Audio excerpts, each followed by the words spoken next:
Hey, it's Mark Strigl. Welcome to another edition of the Talking Rock podcast. We are back. Joey Hanyie in the house. How are you, Joey? I'm good, Mark. How about yourself?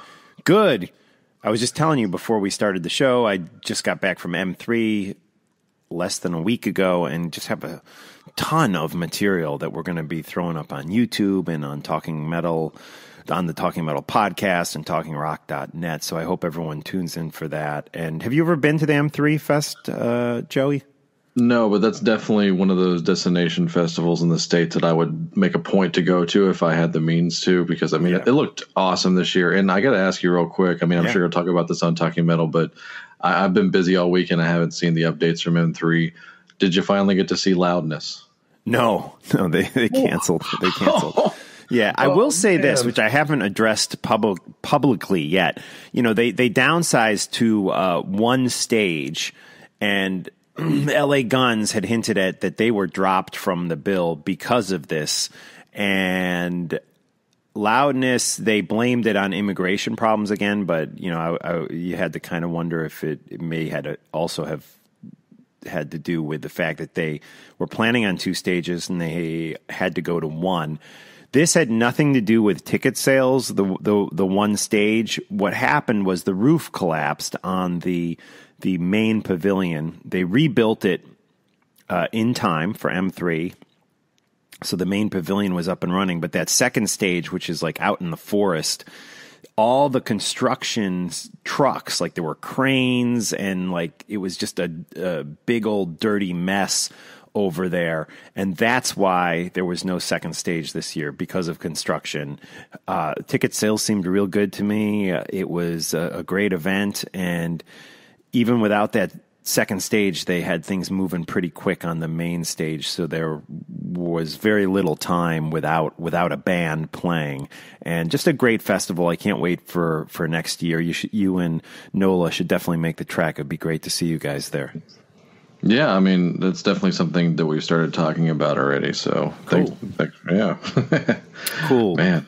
So, by the way, before we get into our topic here today, Joey can be heard on the Rock Strikes 10 podcast, and you can follow him on Twitter. He's on Facebook and all that stuff. Joey, are you going to the Rock and Pod Expo, the second one this year?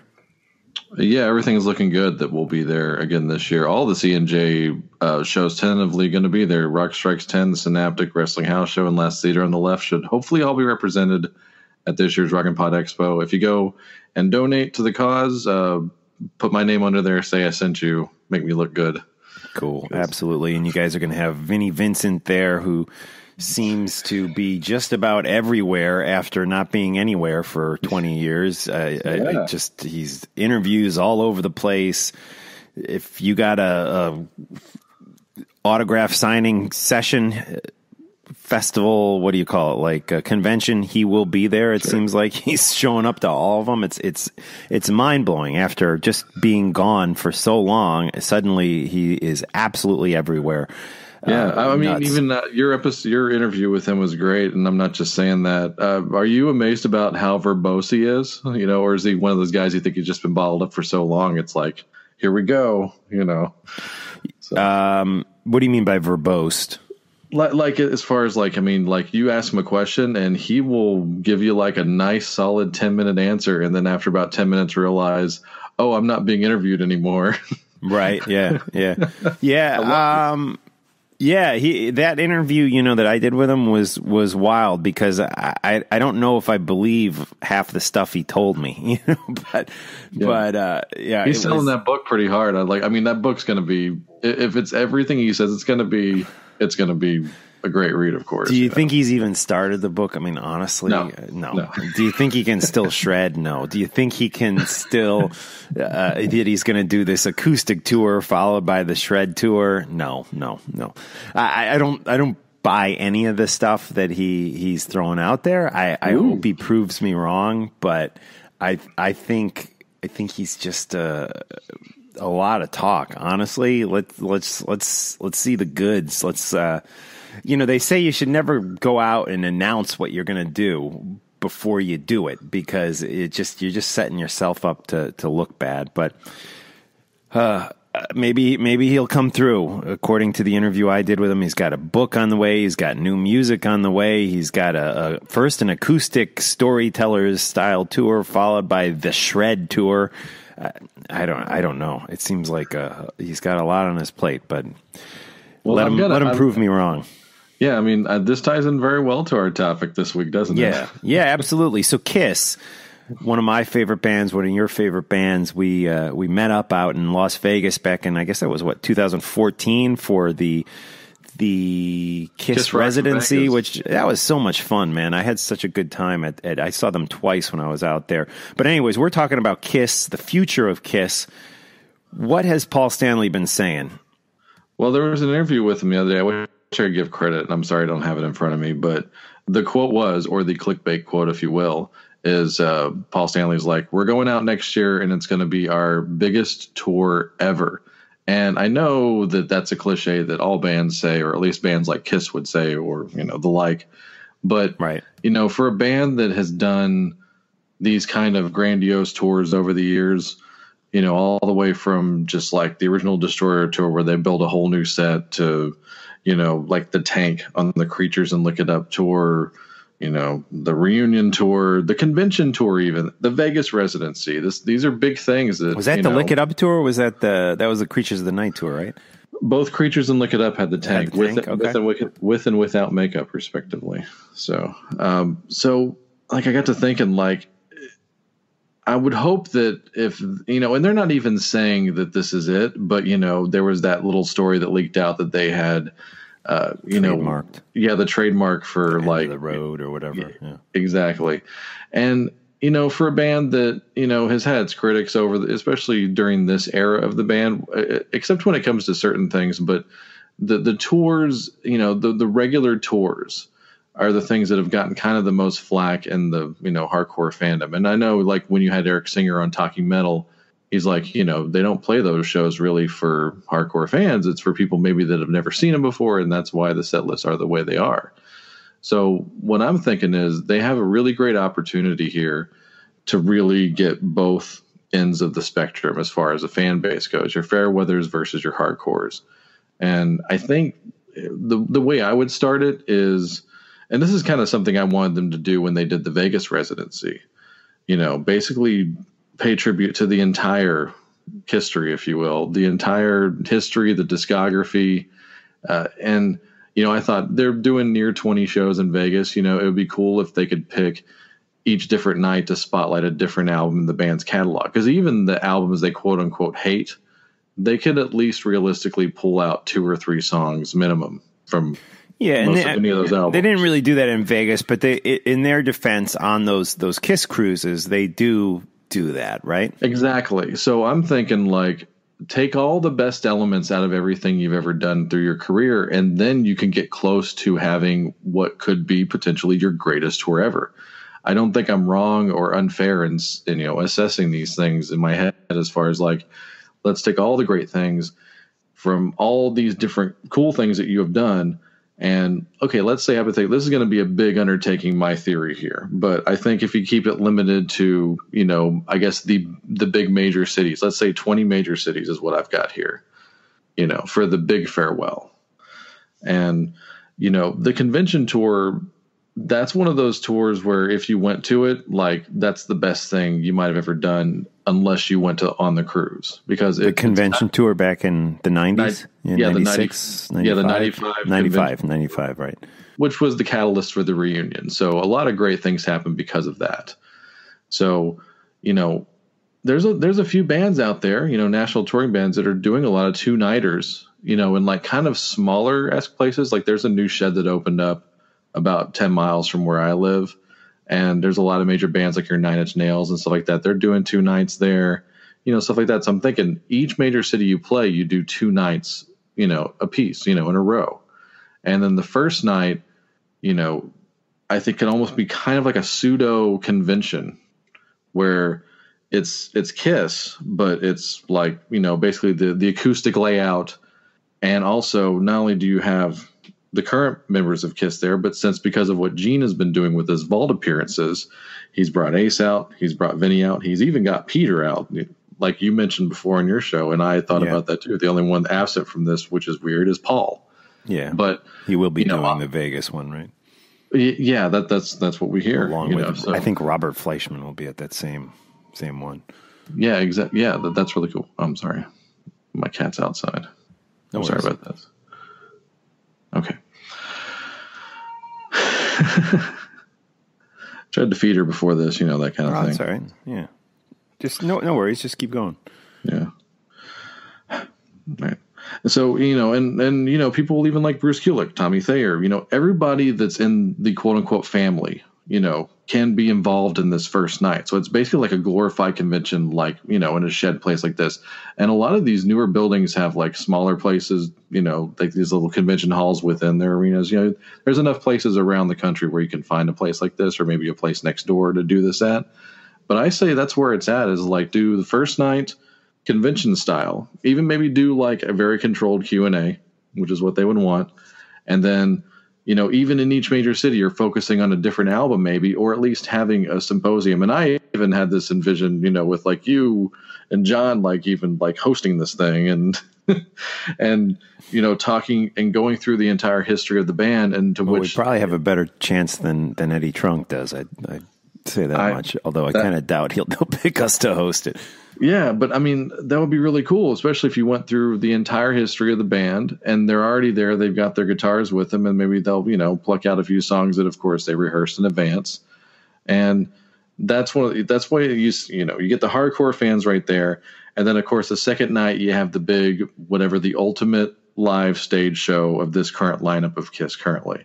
And with that, you can also lock up about like 5 volumes of the Kissology DVD box set. I know I'm all over the place here, but basically by focusing on a different album almost in each different show, you can have like a compilation that's real hardcore, going through the entire catalog. And the way you fill in the blanks, and this was the other thing I was getting at, on the second... You've given this a lot of thought.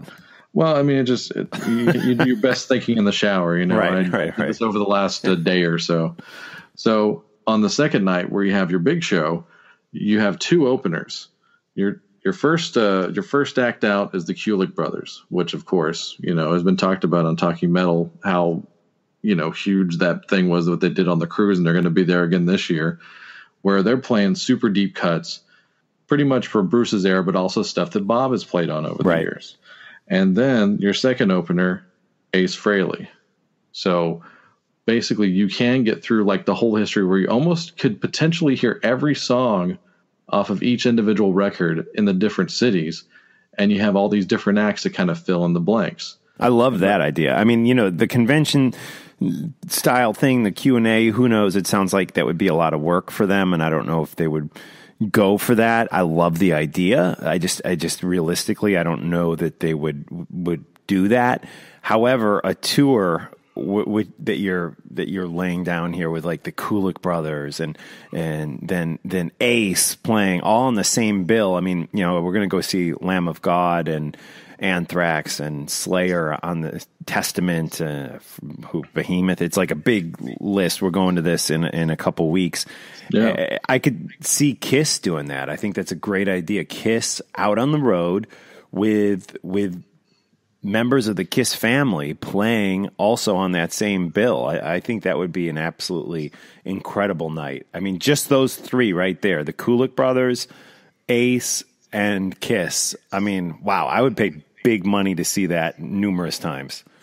There you go, right then and there. See, we've got you buying a ticket already. Because I thought about the Kulick Brothers set list, and I thought about what Ace could do to contribute to filling in the blanks of the history, and I just obviously everybody's on speaking terms now. They're at least on speaking in business terms.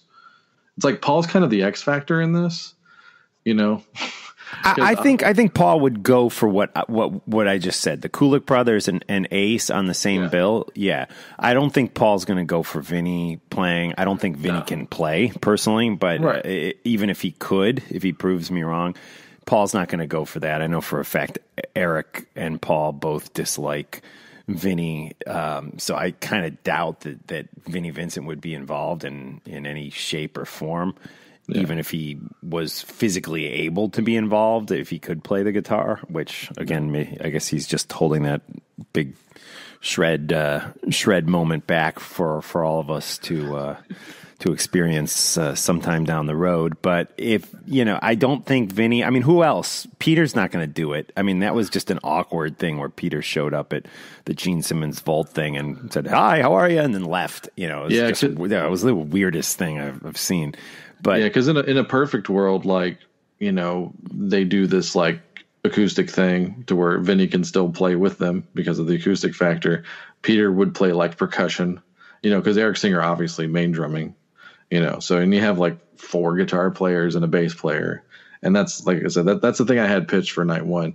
I'm sure that won't happen, but I just thought it'd be a neat thing to do because you're basically taking elements of the convention and the cruise and putting it on the road. And that's one of the ultimate things they really could do as far as greatest tour ever. But I still think the night 2 idea I had, that's super money also. Just do that. And like I said, every night, play, focus on the first Kiss album, then focus on Hotter Than Hell. Between those 3 acts, you could really get a lot of things done as far as wow, depending on what city you're in, you're going to hear something that the next city won't. And, just record it all, film it all. You got releases down the road. They'll be able to milk that for a long time. And I think that's the way you go out. And it could be such a potentially great tour that people could do that thing that you would never have believed. Even the most cynical of, quote unquote fans, they will actually miss them if they do something like this. Right. And who else could they get? Kulick Brothers, Ace, Vinny is still alive. I doubt they would bring him on, but let's say, he's a possibility for this final farewell tour. Of course, Kiss headlining. Who else would be a good addition to that lineup? There's a lot of good bands we could speculate on, your Dead Daisies and stuff like that. But I think keeping it as a Kiss night, all Kiss. I think really that's the way to go. It'd be nice to give a new band the rub, but that'd be a passing the torch thing. If you're going to do that, just have one opening band and be the band that you're passing the torch to. But I don't see anybody getting that. Just because of the way the climate is, you really have to dig deep for your next Kiss, and who knows where they are. They could be in Norway and they'll probably never get signed, something like that. But I say a night with Kiss and the Kiss family, and, that way all those people, even Brent Fitz and people like that, and maybe even Loretta Caravello could be there, if maybe that's your host. I don't know. Yeah. But, just make it about the entire thing. And it's such a big undertaking. You would have to limit it to 10 to 20 major cities, and that's the farewell tour. Yeah. And, do one a week, do one show a week. That way, you're really jazzed up for each show. I don't know. It's a possibility. Yeah. Yeah. And I think when you add the Kulick Brothers and Ace to the bill, that's an easy way, especially with the Kulick Brothers, that you're going to get some of those deep cuts played for the fans. And, I don't foresee Kiss doing a final tour and pulling out cuts they're not going to play Mr. Speed or stuff like that. They're not going to do any deep cuts, in my opinion, because I do, somewhat agree. Even though I want to hear those deeper cuts, I do somewhat agree with the Paul Stanley, Eric Singer stance and line that, the casual fans don't want to hear that. And I know that, my brother-in-law and sister-in-law saw Kiss when they played Fort Wayne, Indiana, and all they have is the greatest hits. They don't, and they loved the concert. And sure, they probably know Detroit Rock City and Lick It Up and Rock and Roll All Night and stuff like that. But there was probably a lot of songs they didn't know, even on that tour, so it's I get it. However, I do think that it would be great. I would pay extra money to go see a theater tour of Kiss, where maybe it's stripped down. Maybe they don't have the explosions and stuff, but they pull out those deep cuts. I would love that. And they've done a handful of state shows where they do like big casinos, or even like the Ron Keel's place where they do acoustic and they go real deep. But like, even like the biggest production they could put together, like the Vegas one, for instance, you have to basically keep the same set list for production reasons. Yeah. And I understand that. Right. There could be a designated place where it's kind of a bare bones part of like maybe the middle of the set, or, maybe a third of the way through. And then you hit, like I said, Ace's band could definitely do Mr. Speed. I mean, Scott Coogan could definitely do Mr. Speed, and Ace can play that brilliant solo from it. Things like that. Have them do that, and they have those worked up. And then Kiss plays like the most prominent songs from Rock and Roll Over that night. Right. What if Gene came out with his solo band and played like on that bill, even opened the night or something with.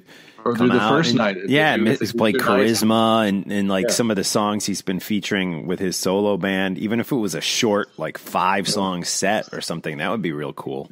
Yeah, or even do like the 2 nights. The first night you have Gene Simmons' band, and then maybe Paul can bring back his solo thing. Because that solo tour was amazing. I mean, I never got to see that because it didn't play my town. But like, you go watch that DVD, it's like that's an amazing set list. Everybody gets their rocks off. And then you all come together at the end of night 2 and do it. I mean, that right there, that's even better idea than I had from the get-go. Yeah, absolutely. Great idea. And I'm definitely curious to see where this goes. So this Paul Stanley interview, was this like a sit-down interview or was it like a red carpet thing? Shit, man, I don't even know. Yeah, that's cool. Because I saw this one red carpet thing where he mentioned... They asked him how he keeps his hair looking so good. Did you see that? No, I didn't. Yeah, some red carpet thing. Like my friend Ian sent it to me, and they asked him he was with his wife, and they asked him 2 questions. They're like, "So what's going on?" They said, "First, how do you keep your hair looking so good?" And he was like, "Oh, shampoo and conditioner," as opposed to the truth, which is plugs and weaves. But right. And then they said, "So what's happening for you in the future?" He said, "Well, Kiss has a big." Or has a big tour planned for 2019 or something. And that was it. It was just like a red carpet thing. So it does seem like 2019 will be a very big year for us Kiss fans. And if they do this farewell thing, I would think like Motley Crue, they're probably going to drag it out. I can't foresee Kiss doing like a, 15 to 20 day run, and then that's it. I would think it's going to be big. I would think they're going to, they'll go out, they'll do arenas and come back around, do the outdoor stuff in the summer. And sure. I mean, do the whole world as, hey, we're going on a farewell tour, but like, I still say do the big thing, for the, sorry, I can't fucking talk today. It was like some stupid sports analogy I was looking for. I'm sorry. Right. No, that's cool. What do you call that? Like not the home run, but the final stretch. Yeah. Fucking hell. Sorry. I'm so sorry about that. Like tour the whole world, festivals, overseas things, every country, of course, Australia, they've got to get their love because they're massive, great supporters of Kiss. All over the U.S., even the small cities, you can stretch that out over 2 years. Fine. Granted, do that. And then do the final stretch there at the end where you really go hard and finish with a bang. I think that just has to be the way to go for a band like Kiss that has always made their bones and bragged basically about we did things that no other band was willing to do. Well, now you're at the point where, and I'm a huge fan, unabashed fan. I never fell off Kiss Army, Kiss Navy, support the current lineup, the whole thing. You see a lot of these other bands, not just modern bands. I mean, of course, you got like Pink and Rihanna and Gaga who have like huge stage shows now, multi-million-dollar stage shows, and even Roger Waters. How much did that thing cost? Yeah, that thing is huge looking. That's probably the most acclaimed stage. Yeah, and even the Motley one, that thing cost at least $2 to $3 million to put together, just the stage alone. Yeah. So like they've kind of honestly been outdone by a lot of these bands over the last few years. And they're not the standard bearer anymore. They're the innovators for sure, them and Alice. But they need to reclaim the standard bearer. Right. So I wonder how a final Kiss tour would do as opposed to like that final Motley Crue tour, because let's face it, Motley Crue sold more records. They had less records, but I'm just riffing here. I haven't checked this, but I'm fairly certain they probably sold more records than Kiss by a little bit. I think Kiss has them beat as far as total album sales and worldwide, especially. Well, I know Guns N' Roses has sold more than Kiss. They barely have any records. Like I remember, but I don't know. Maybe I'm wrong. I mean, and who knows? Maybe that 100 million total that they've always fed me over the years, is a lie, or at least it's deceptive. I don't know, but and Motley definitely has a number one album. I don't know if Kiss ever had a number one album. I think number two is the closest they got with Sonic Boom. But, like I said, Motley is a wayward son of Kiss. And that stage that they had out for their farewell tour outdid what I saw Kiss do that year. So they got to the only way they can go out and really go out on a good note is to reclaim their legacy and do a big blowout towards the end. I mean, it's the only way it'll work. And that arena tour needs to have every great aspect of and maybe even do what Rush did, Right. Like Rush recreated, spoiler, I'm sorry if you haven't seen this, it was amazing, but like the last Rush tour where they basically recreated every classic stage they've had on all their tours, and they even went backwards chronologically. I don't know if Kiss would do that. I don't know if they would go all the way. It says Motley has, sorry to interrupt, according to Wikipedia, Motley has sold over 100 million records worldwide. Kiss have sold over 75 million records worldwide. I would have never guessed that. And I like Motley, but I would have never guessed that. Wow. Yeah. To me, Motley is a bigger band. That's just me. But I mean, just back in the heyday, I know you're younger than me, but I mean, Motley in the mid to late 80s, I mean, they were just enormous, I was an MTV kid, so Motley definitely had the bigger presence over Kiss, especially at that time. And that's a big band for me. I'm a massive Motley fan. For sure. But that number surprises me. But hey, good for them. Congratulations. Yeah, to me, Motley doesn't have the hardcore fans that Kiss has, but they have way more casual fans than Kiss has. That's just my take on it. But regardless, a final Kiss tour is going to do amazing for sure. And sorry, I didn't mean to cut off your Rush rant there. Because like I said, Rush, they recreated their stages. So what I was getting at is like figure out a way to incorporate all of it, the candelabras all the way to the tank, those Alive 2, like stairs, just take all the great elements of your most acclaimed tours. Maybe not the Statue of Liberty. I'd love to see the Sphinx, but that'll never happen again. But just things like that are the fans would like that. And I mean, the Rush comparison is good because it's like Rush is interesting. Like I think they're similar to the Rush fan base is similar to the Kiss fan base in that they are diehards, and they're exactly, that's a great word for it. And I do think that they are going to appreciate that stroll down memory lane with stuff like that for sure. Yeah. I mean, of course, the beautiful thing about the Rush tour was that we didn't know we were seeing the farewell tour. And in the back of their minds, I'm sure they knew, but they weren't going to tell us because they're just not that band. They're like they're the antithesis of Kiss in some ways, but in some ways they're a lot alike. They're all friends and stuff. But that shows you the difference in that band. When Kiss is going to go out and it's it, you're going to know that they're on their farewell tour. They're not going to be nonchalant about it for sure. So. Yeah, and they'll do. I'm curious. The one thing that pissed me off about the Motley Crue thing is they did the farewell tour and then they were like, oh, and there's a whole second leg. Oh, there's a third leg to the farewell tour. It just kept going and going and going. I felt like Motley pushed it a little bit much with their farewell tour, and it sold well at the beginning, but there were